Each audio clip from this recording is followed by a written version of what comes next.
বেগুনের এই রেসিপিটা বানানোর জন্য প্রথমে একটা গোটা বড় সাইজের বেগুন আমি এইভাবে বড় বড় করে কেটে ধুয়ে পরিষ্কার করে নুন আর হলুদ মাখিয়ে রেখেছি।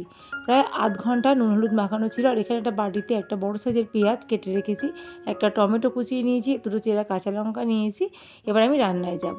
ফ্রাই প্যানে অল্প সর্ষের তেল গরম করে তাতে দিয়ে দিলাম আগে থেকে নুন হলুদ মাখানো বেগুনগুলো এক এক করে দিয়ে এবার ঢাকা দিয়ে দিলাম লো ফ্লেমে। কিছুক্ষণ রান্নাটা হতে দিয়েছি লো ফ্লেমে। 1 থেকে 2 মিনিট আমি এক পিঠ ভেজে নিয়েছি। তারপরে বেগুনগুলো সব উল্টে দিলাম। 2 পিঠই ভালোভাবে ভেজে নিয়েছি। এবার বেগুনগুলো সব এক এক করে তুলে নিচ্ছি।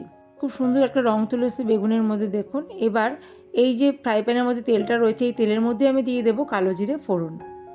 আর তেল লাগবে না, যেটুকু তেল আছে এই তেলেই রান্না হয়ে যাবে। এবার দিয়ে দিলাম কেটে রাখা পেঁয়াজ কুচিটা একটু ভেজে নিয়ে এর মধ্যে দিয়ে দেবো টমেটো কুচিটাও একটু হাই ফ্লেমে নাড়াচাড়া করে পেঁয়াজের সাথে ভেজে নেব। তারপর এর মধ্যে দিয়ে দেবো স্বাদ মতো নুন আর দিয়ে দেবো পরিমাণ মতন হলুদ গুঁড়ো। নুন আর হলুদ দিয়ে টমেটোটার পেঁয়াজটা ভালোভাবে মিশিয়ে ভেজে নেব। এবার একটা ঢাকা চাপা দিয়ে লো ফ্লেমে 2 মিনিট রান্নাটা হতে দেবো। এদিকে দেখুন, এবার একটা মিক্সিং জারের মধ্যে 1 চামচ কালো সর্ষে, 1 চামচ সাদা সর্ষে, 1 চামচ পোস্ত আর কাঁচা লঙ্কা ভালোভাবে নুন দিয়ে বেটে নিয়েছি আমি। এবার দেখুন ঢাকাটা খুলে নিয়েছি আর টমেটো পেঁয়াজ সব ভালোভাবে নরম হয়ে গেছে, নুন দিয়েছিলাম যেহেতু। আর ঢাকা দিয়ে রান্না করলে সব কিছু তাড়াতাড়ি করে সেদ্ধ হয়ে যায়। এরপর এর মধ্যে আমি দিয়ে দেবো বেটে রাখা এই মশলাটা, সর্ষে, পোস্ত, কাঁচা লঙ্কা সব যে বেটে রেখেছিলাম সেই পেস্টটা আমি দিয়ে দিলাম। এখন গ্যাসের ফ্লেমটা কিন্তু লো টু মিডিয়ামে আছে। লো টু মিডিয়াম ফ্লেমে নাড়াচাড়া করে সব কিছু ভালোভাবে মিশিয়ে নিচ্ছি। এবার এর মধ্যে আমি দিয়ে দেবো অল্প করে জল।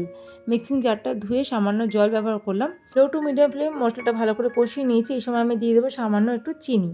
একটু মিষ্টি দেবেন, খেতে ভালো লাগবে। আমি মিক্সিতে যখন সর্ষেটা বেটেছিলাম তার মধ্যে 4 থেকে 5টা কাঁচা লঙ্কা বেটে দিয়েছিলাম। আপনারা চাইলে ঝালের পরিমাণটা কমিয়ে বা বাড়িয়ে দিতে পারেন, আর তেলের পরিমাণটাও কমিয়ে বা বাড়িয়ে দিতে। আমি কিন্তু অনেক অল্প তেলে রান্নাটা করছি আজকে। এখানে মশলাটা এখন কষানো হয়ে গেছে, সেই সময় আমি দিয়ে দিলাম আগে থেকে ভেজে রাখা বেগুনের টুকরোগুলো আর একটা চেরা কাঁচা লঙ্কা 2 টুকরো করে দিয়ে দিলাম। তো এখানে বেগুনগুলো তো আগেই ভাজা হয়ে গেছে আর ভাজতে ভাজতে বেগুনটা সেদ্ধ হয়ে গেছে, সেই জন্য বেগুনটা দিয়ে বেশিক্ষণ আমার রান্না করতে হয়নি। বেগুনটা ভালো করে এপিট ওপিট করে উল্টে পাল্টে ঢাকা দিয়ে 1 থেকে 1.5 মিনিট রান্নাটা করে নিয়েছি আমি। সব বেগুনগুলোকে ভালোভাবে আমি উল্টে দিলাম, দেখুন, যাতে বেগুনের প্রত্যেকটা জায়গায় মশলার স্বাদটা ভালোভাবে প্রবেশ করে সেই জন্য। আর শেষে দিয়ে দিলাম 1 মুঠো ধনেপাতা কুচি। ব্যাস, রান্না শেষ। গরম গরম ভাতের সাথে এটা পরিবেশন করব আমি। এখন সব কিছু ভালোভাবে মিশিয়ে নিয়ে গ্যাসটাকে অফ করে ঢাকা দিয়ে স্ট্যান্ডিং টাইমে রেখে দেবো 2 মিনিটের জন্য। 2 মিনিট পর ঢাকাটা খুলে নিয়েছি, দেখুন এরকম দেখতে হয়েছে। আর খেতেও দারুণ সুস্বাদু হয়েছিল বন্ধুরা। এটা গরম গরম ভাতের সাথে জাস্ট দারুণ লাগবে।